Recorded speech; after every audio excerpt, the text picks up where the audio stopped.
créé en 1975 le Conservatoire du littoral, ou Conservatoire de l'espace littoral et des rivages lacustres, le CELRL, est ce que l'on appelle un établissement public à caractère administratif. Il est placé sous la tutelle du ministère chargé du développement durable. Ses missions, mener en partenariat avec les collectivités locales et territoriales intéressées une politique foncière de sauvegarde de l'espace littoral et de respect des sites naturels et de l'équilibre écologique. Le conservatoire est ainsi amené à acheter des terrains en danger ou de se les voir confier par des propriétaires publics ou privés.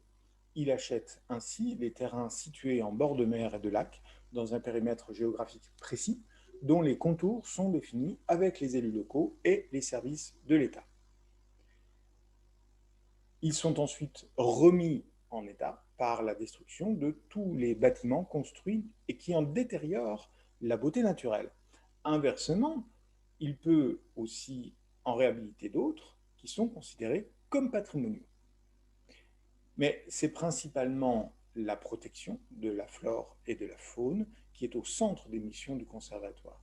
On peut évoquer la mangrove à La Réunion, les prairies humides dans l'estuaire de la Loire ou les euphorbes, des plantes, du Cap Martin dans les Alpes-Maritimes. Il a à sa disposition 900 gardes du littoral, dont environ 300 commissionnés au titre de la police de l'environnement, qui peuvent donc verbaliser directement les infractions faites à la faune et à la flore des sites protégés.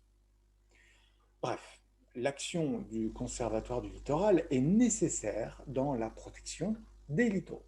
Il permet le classement au patrimoine des sites ou lieux spécifiques et s'étend sur 13% de l'ensemble des côtes métropolitaines et outre-mer, avec un budget de 50,6 millions d'euros en 2018. Aujourd'hui, et probablement plus encore demain, il est un acteur essentiel de l'aménagement du territoire.